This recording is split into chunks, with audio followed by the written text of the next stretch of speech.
Hello, class 10. So, after quite a little while, we're back again with the theory topics. We completed waste management, and this is the next topic we'll be looking into, and it is transport. The reason why I've written transport part 2 is because first half of transport is roadways and railways, but in part 2 we'll be discussing about airways and waterways. So the reason why I didn't do part 1 first, but I'm doing part 2 is because this is much more easier when we look into the syllabus. You'll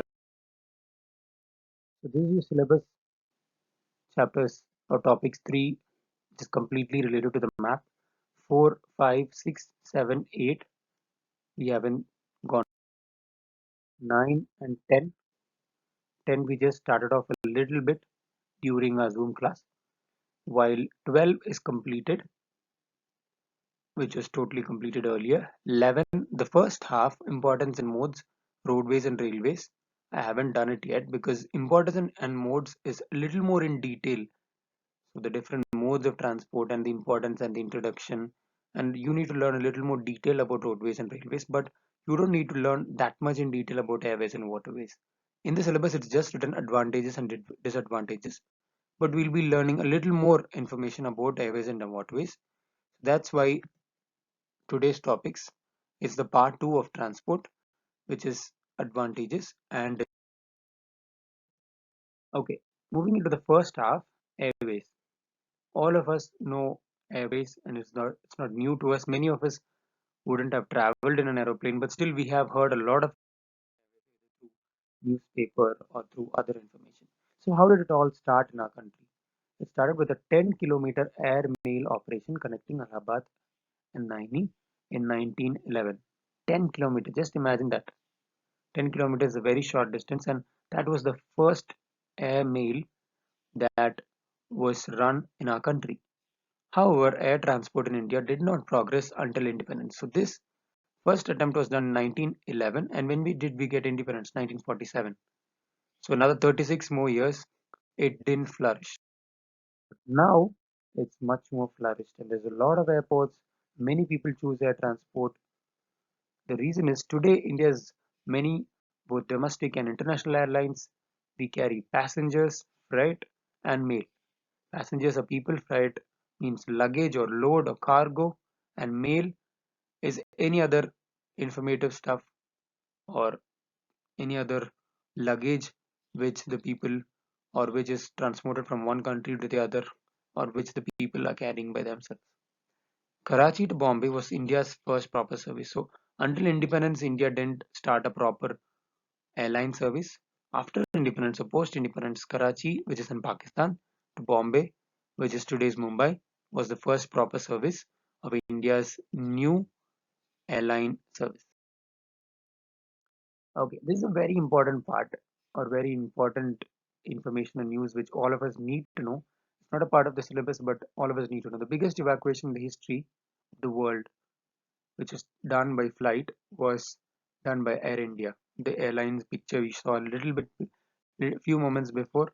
That airlines, which belongs to India, did the biggest evacuation in history from Kuwait in August 1990. It needed 488 flights to evacuate 111,000 Indians back to the homeland, which means back to India from Kuwait. It has been the biggest evacuation in history of mankind till date. And this is portrayed in the movie, the Hindi movie Airlift. The movie, the story, it all revolves around this incident where a war broke out in Kuwait and people had to be brought back. So Indian Airlines has a huge uh, done a huge or big effort in doing such a big evacuation which has never been broken, or the record of the largest number of people being evacuated from a place still belongs to our country. Okay, moving into the topic or the syllabus, Airports Authority of India is a very important organization which deals with all the airlines. It's in short called AAI. It started in 1995. It is combined of two bodies or two organizations, sub-organizations. One is National Airports Authority and the other one is International Airports Authority. So the National Airports Authority obviously takes care of the flights which move from one part of the country to another part of the same country, while international airports authority take control of the flights which move out of the country and come from other countries. Okay, AAI manages 125 airports, 81 domestic airports which has the permission or license to travel or to permit flights within the country, 11 international airports which has the permission to help flights to travel outside and for other airlines to come from other countries, 8 custom airports which might belong to the any part of an organization or any group or any person who has a private airfield which comes under the Airports Authority of India also can be under this, or any person who belongs under in the politics, or any, for example, the president can have a private custom airport or a helipad or any place where they can do aviation. 27 defense airfields for all kinds of defense. Navy, Air Force, and Army will have a lot of defense airfields, which is totally restricted for the public, but that also the organization which rules and controls is it Airports Authority of India. The responsibility of AAI is to provide safe and efficient transportation for people and goods. Number one, efficient air traffic services and aeronautical communication services. So the first one is to take care of the people and goods from one place to another. Second one is to do good service while going from one place to another, and also make sure that there's no traffic while we're moving in the car or while you're taking a bus. The police or the traffic police make sure that there is no traffic or there is no traffic logging or there's no problem in the roads. Same way, there will be a separate group of people within the Airports Authority of India who will be taking control of the traffic that is happening in the air. Just like roads or railway, there's a lot of planes which are moving here and there's a lot of traffic. So efficient air traffic services means there's no delay, there's no problem that's happening when one flight is going. The GPS radar which one flight is using is not causing any communication problem with the other. Third one, aeronautical communication services, is to learn more about a particular place or through remote sensing, or to learn in detail by taking pictures. Just like how we learn from satellites, we can do the same thing using flights or aeroplanes. That is aeronautical. Earlier, airport transport was managed by Air India and in Indian Airlines. Later, they merged together in 2007, called again with the name Air India. Hence, it became the 16th largest airlines in Asia. So, this is just one continent, Asia. Among all the other countries within Asia, Air India became the 16th largest airline. It served 50 domestic and 39 international routes connecting over 100 cities. Many private operators also exist in India. You would have heard these names: Vistara, Spice, Go Airlines, Indigo, Kingfisher, whatnot. There are many private airlines in our country. More than the government oriented, the private airlines mostly dominate the market. And there are also some cargo airlines which are only focused about transporting goods. So you have seen places near a port or a harbor where there's a lot of cargo come in and there's flights which take in the cargo and shift it outside. There are three major cargo airlines in our country. Number one is Blue Aviation Private Limited. Number two is Deccan Cargo Private Limited, and number three is Express Logistics Private Limited. Nowadays, there are a lot of other small firms which are also coming up, but these are the three main firms in our country which help to supply and export or transport cargo from the country to another country or import it from another country. Okay, what about Pawan Hans? Have you heard of this name before? If you've not, don't worry.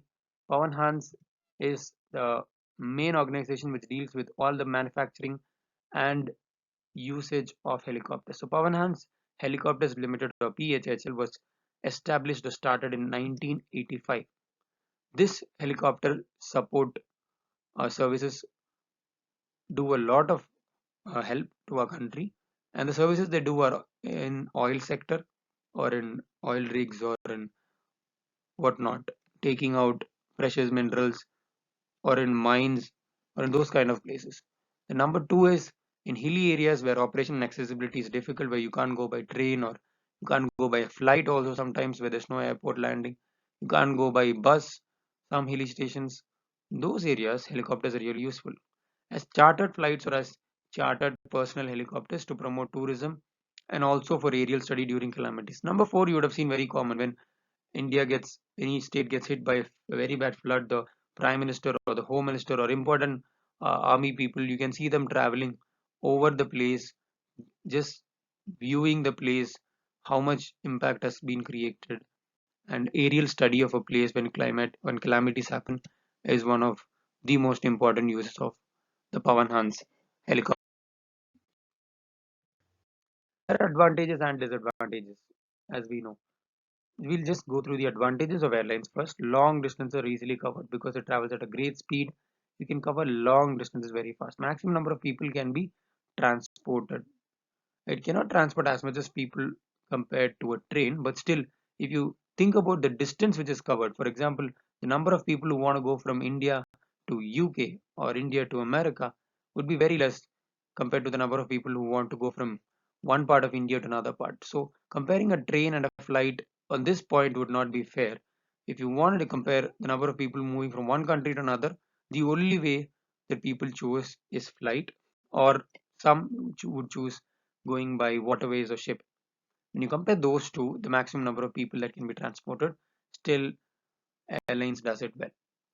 Fastest and most comfortable mode of transport can cross different landforms at the same speed, unlike train and bus. This is a very important point.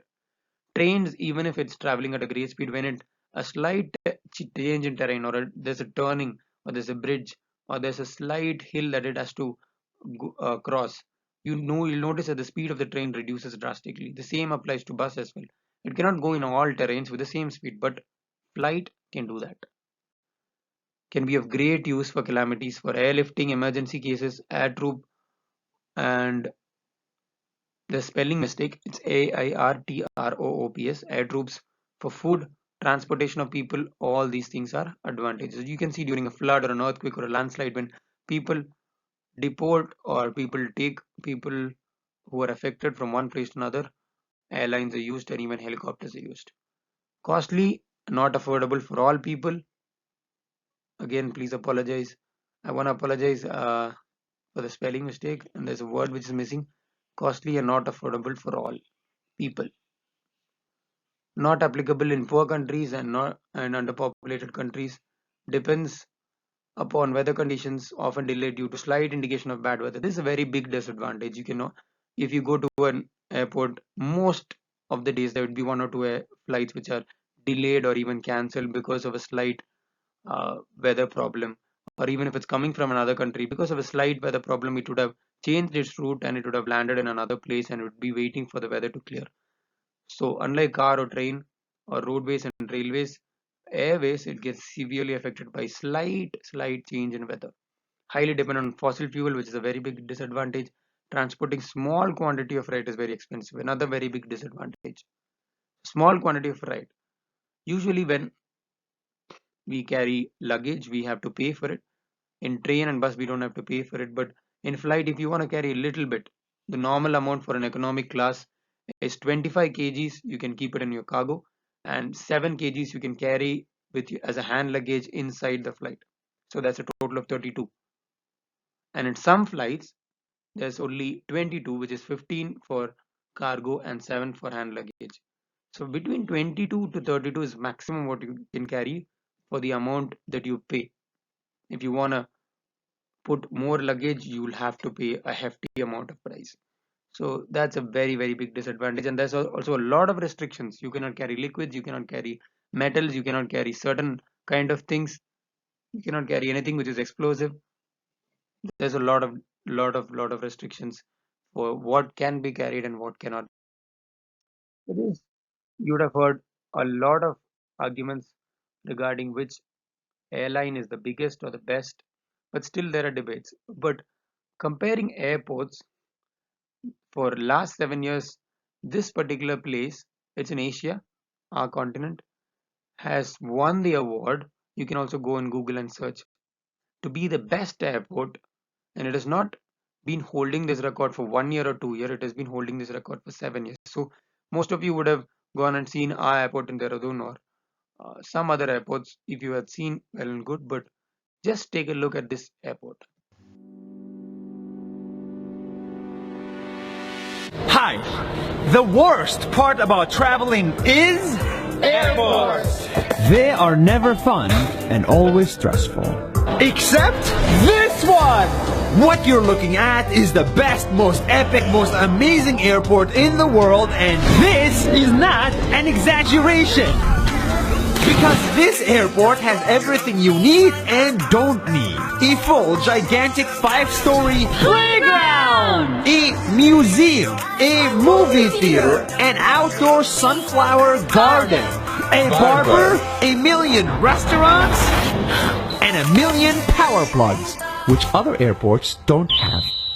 An automatic toilet and a slide! A swimming pool, a fish pond, a sleeping space, and a butterfly garden.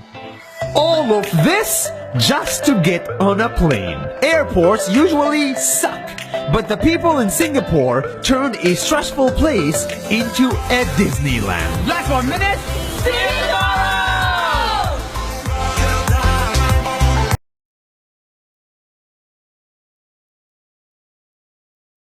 Okay. The second part of this topic which we are discussing is waterways. We wouldn't have heard much about waterways as much as we have heard about airways, because most of us wouldn't have ever traveled in a waterway. And even though if we have traveled, it would have been just once, more than once, it would have been really rare. But India not is not as developed as other countries in waterways, but still has an extensive network of waterways through rivers, through canals, through backwaters, through creeks, through interconnected lakes, and India has an amazing long coastline accessible through seas. If you take the margins of the peninsular India, it's more than 7,000 kilometers, which is quite a long distance from Gujarat all the way down to Kerala and Tamil Nadu, and all the way on the eastern side till West Bengal. If you connect it and draw it as a straight line, it is more than 7,000 kilometers, which is quite a lot of distance. So there are a lot of interconnecting extensive network of waterways through which India can really build waterway system. India has two major kinds of waterways, oceanic waterways and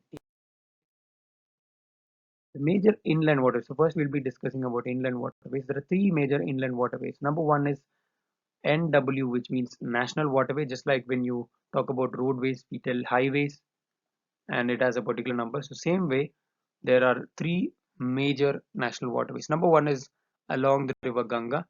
So Allahabad Haldia stretch is how it is called, a distance of 1620 kilometers along the Ganga Hooghly river. Hooghly is how the portion of Ganga which ends in West Bengal is called Hooghly. So it's along the Ganga Hooghly river and cuts across states like Uttar Pradesh, Bihar, Jharkhand, West Bengal, and it is the longest waterway in India, mainly because of the distance and the length of the river. Number two, Sadia Dahubri stretch.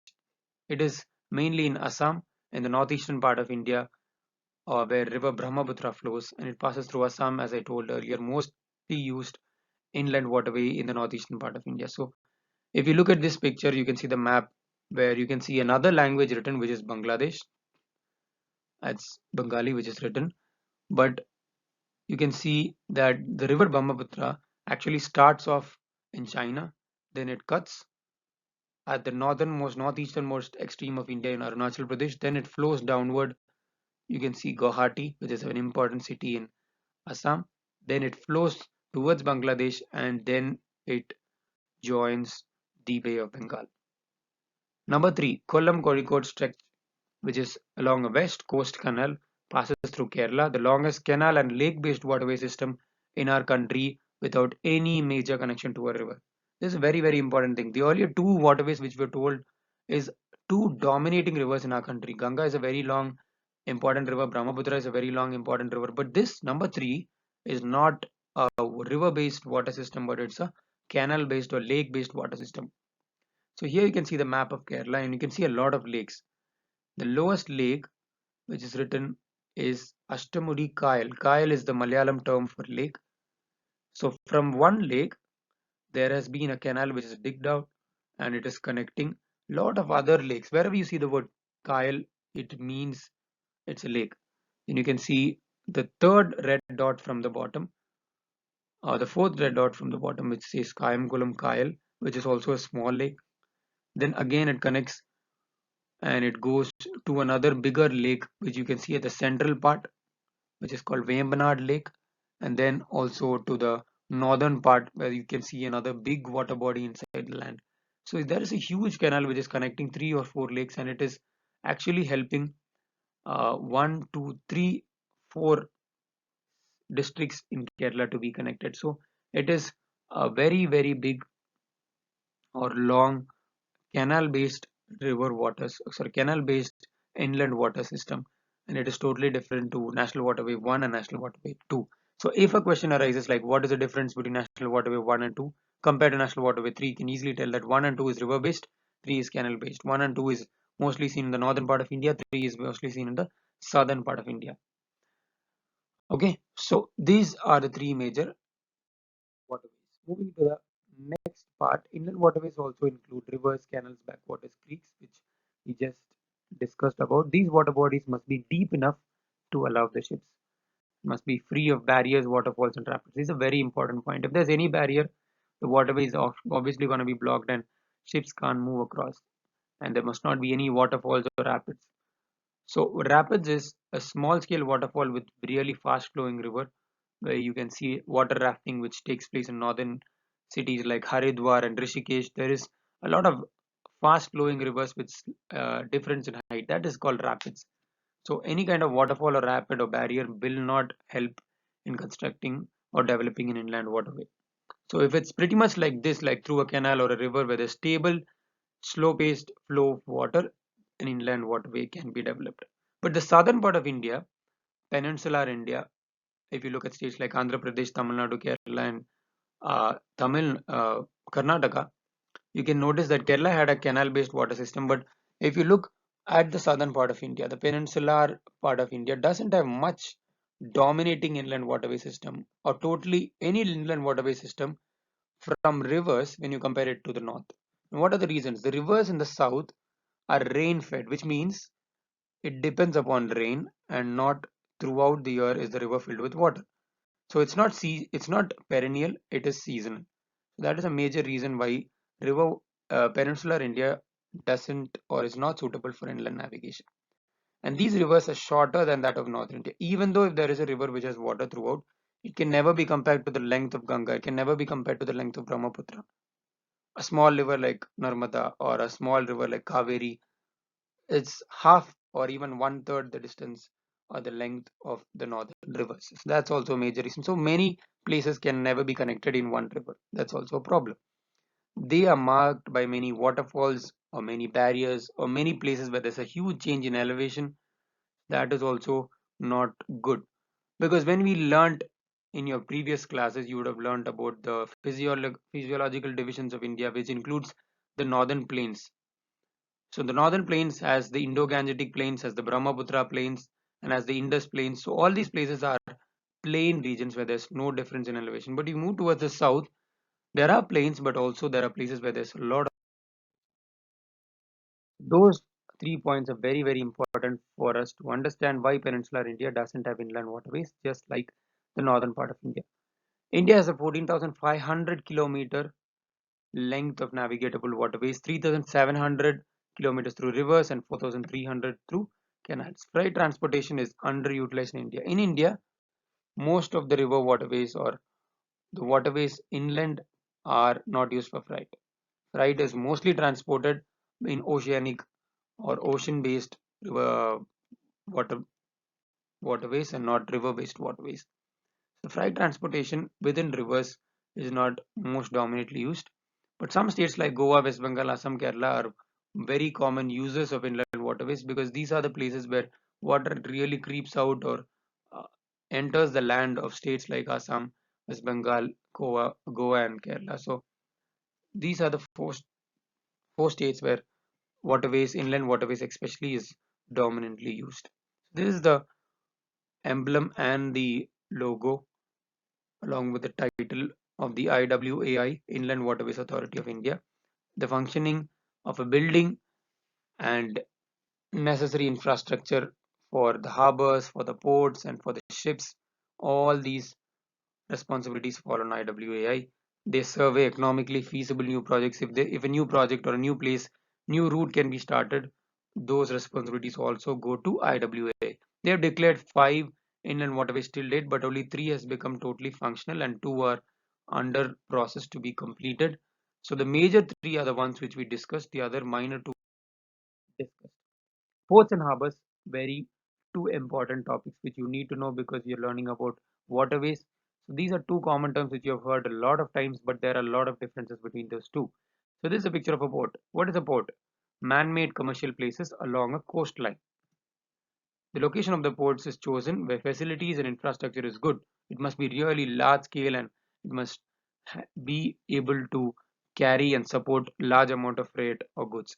Mainly used for loading and unloading of cargo. It's not a tourist place. You can see that it's a business oriented import export place where there's just loading of cargo in and out going out. Ports are built in a large area with storing and transport taking place at a large scale. So there's nothing small scale here. If it's transport, if it's storing, if it's parking or docking the ships, everything is large scale that's taking place here. This encourages trade and commerce. So focusing of a country's trade and commerce is a major responsibility and criteria. By what about harbors? You can see it's totally different to a port.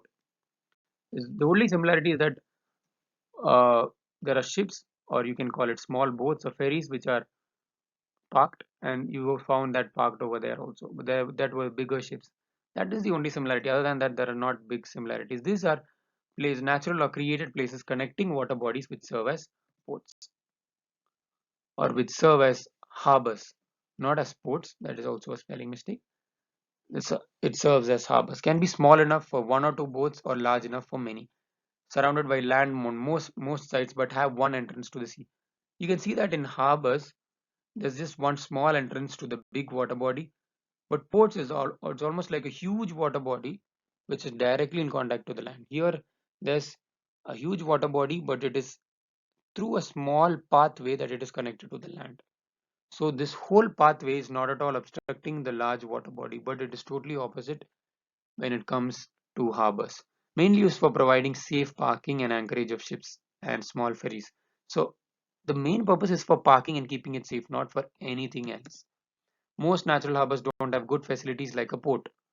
So storing or import and export or being able to handle a lot of cargo at the same time, those kind of facilities are not there in like how it's in a port. Example, like Mumbai is a natural harbor and the biggest port in India. There are some exceptions like one which is in given like this in Mumbai, which acts as a harbor as well as a port. Many harbors are beautiful scenic spots and they encourage tourism. Just in the previous slide we learned that ports encourage economy and trade and import and export, but harbors don't do that. They encourage tourism, and if you look at this picture, you can understand that it's a tourist place and it encourages people from other countries or the same country to come and know and enjoy the. This is a small video of an inland waterway. It is not captured in our country. This video is taken in Greece and is a place in Greece called Corinth. So there is a canal which is 25 meters wide, just 25 meters wide, and the width of this ship is 22 meters. So it means that you have 1.5 meters on your left and 1.5 meters on your right. So 1.5 on the left and 1.5 on the right means 3 meters. So the width of the ship is 22 meters and the width of the canal is 25 meters. So it was a very huge risk that they chose to drive such a huge wide ship along this canal, but still they did it really successfully. And it was a really sensational effort which was taken, and you can watch how it has been done.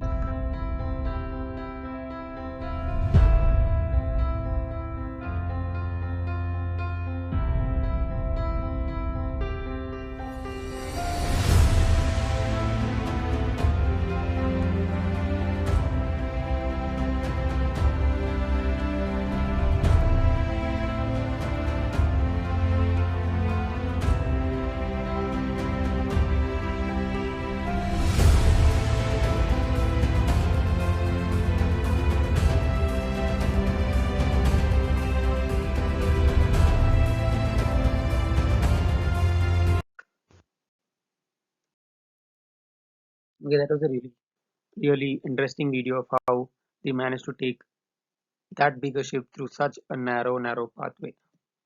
Moving into the last part of this study session, oceanic waterways. India has a very vast coastline, just like how I told, of 7,517 kilometers starting from Gujarat to West Bengal. It has 12 major ports and 187 minor ports. They play a very important role in trade and commerce, import and export. Is a very important point which is written here. Handles 95% of India's foreign trade by volume and 70% by value. What is the difference between this 95% by volume and 70% by value? By volume means out of the 100% trade that comes in, quantity, the quantity 100% trade or 100% import that comes in, import and export, 95% out of the 100, out when we discuss about quantity, it is done by ships, both import and export. But by value is the amount of money we make out of the import and export. If you take that as 100%, the money we make, 70% is earned by import and export through ships. So you can understand how big a role oceanic waterways play in our country. 95% is not a small amount when you consider volume. There's only remaining 5% which all the other sectors of railways or airways or any other modes of transport do for trade. And by value, which means money. Money is obviously supporting India's economy. 70% of India's economy by trade is done by ships in oceanic waterways. There's only remaining 30% which other modes of transportation is doing. Also used for transportation between islands. For example, India has two major island strips, one Andaman and Nicobar Islands. From Tamil Nadu and from West Bengal and from other parts along the eastern coast, you have a lot of ferry or transportation or even ships which transport people from along the eastern coast towards Andaman and Nicobar. Same way along the western coast from Kerala and especially from Kochi, there's everyday ships going to Lakshadweep. Okay, ports. We just few moments back we discussed the difference between ports and harbors.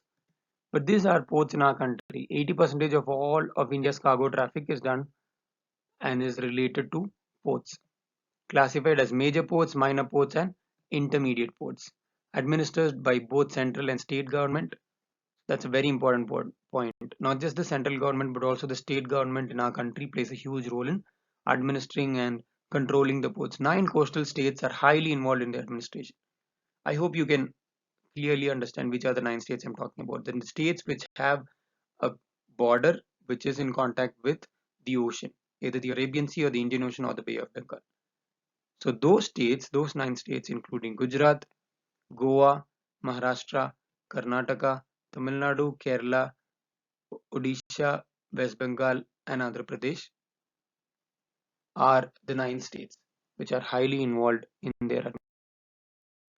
Okay, there are major ports in India, and all these major ports in India are helpful in the import and export of a lot of things. But we'll be discussing in this slide only about the imports. So even though India is a country which exports a lot of things, we need a lot of things from other countries and we import them. So you can see pictures of grains, pulses, you can see iron and steel at the bottom, you can see coal which has been imported, and you can also see oil barrels which are coming in, which is the most important import in our country. So you can see names of a lot of ports. Learning the names of all the ports would be difficult, but you have to learn at least 4 or 5, which will be very useful. Learn at least 4 or 5 ports in our country along with the state and along with what they import. Kolkata, West Bengal, Haldia, West Bengal, diverse commodities from other countries. Paradip in Odisha, iron and coal. Visakhapatnam in Andhra Pradesh, steel, coal and petroleum products. Thoothukudi, coal, salt and edible soils. Kandla in Gujarat, trade, food, grains, salt and cotton. Mumbai in Maharashtra, mineral oil, dry cargo. Murumugao in Goa does the handling of traffic and transportation. New Mangalore in Karnataka does edible oils and fertilizers. Kochi in Kerala also transport petroleum oil and fertilizers. There's a Jawaharlal Nehru port near Mumbai which also helps in the transportation of petroleum oil and fertilizers. Port Blair port in Andaman and Nicobar Islands helps in the transportation of goods, towards that island because it's separated from the mainland of India. So the port in that islands also help in the trade, and more than trade, it helps in getting the goods from the mainland of India. The last slide is the advantages and disadvantages. We'll be going it real quick. Cheap for short travels. If you go for a long travels or for a cruise in a ship, obviously it's going to cost a lot of money, but none of them happens in our country. In our country, mostly for short travels within states like West Bengal or within states like Kerala, there are many people who depend on waterways for short travels, and it is very, very cheap. Can be used for transport of maximum freight. Just a previous 5 or 6 slides back, we were discussing about the advantages and disadvantages of airways, and in that we discussed that flight is really, really expensive. To take luggage or cargo in flight, it is really, really expensive. There's a maximum of 22 to 32 kilograms which is allowed for a single individual, but that's not the case with ships. If you want to travel, the amount of luggage, especially when you travel in a big ship, not like small ferry, the amount of luggage you can carry is quite a lot, and that's a big advantage. And if the ship is also carrying cargo for import and export, you have seen pictures of huge ships carrying so much luggage, so much cargo, which doesn't affect the weight or doesn't affect the balance of the ship. Big ships can transport up to 1,000 people or even more than 1,000 people, which is quite a big number. Accidents with other ships are rare because few ships travel across waterways. So, like unlike roadways and railways, accidents that happen hitting other ships or hitting another vehicle which comes in your same mode of transport is very less. Plays a huge role in Indian economy. Import and export is a point we all know. Shuttle boats like ferry services are a big backbone for the transport sector in important places like Mumbai, Maharashtra, Kolkata, Kochi in Kerala. All these places, shuttle services or ferry services. If you go to these places, you can see how important is water bodies and how important is waterways for that state or that city. Slowest mode of transport, extremely time consuming, bad weather can delay or even halt the journey. Dependent on fossil fuel, several cases of oil spill have been reported hammering aquatic life. So we were discussing that no accidents happen as an advantage, but the same thing, there are other kind of accidents like oil spills that happen. And it doesn't happen for airways, it doesn't happen for railways, roadways, but oil spill is a very, very, very big disadvantage if it has happened. It has happened quite a lot of times in a lot of waterways, not in our country but in other countries. So transporting oil from one place to another is a huge risk, and even if oil is not transported, if there's a breakdown in the ship and there's leakage of oil, that can also result to harming aquatic life. Needs large space like ports and harbors to park. If you were discussing about harbors, it can park small ferries or boats which carry 3, 4, 5 people. Those kind of small boats, there are quite a lot of boats can be parked, but you can see the size of a port. To carry a cargo ship or to park a cargo ship, you need a quite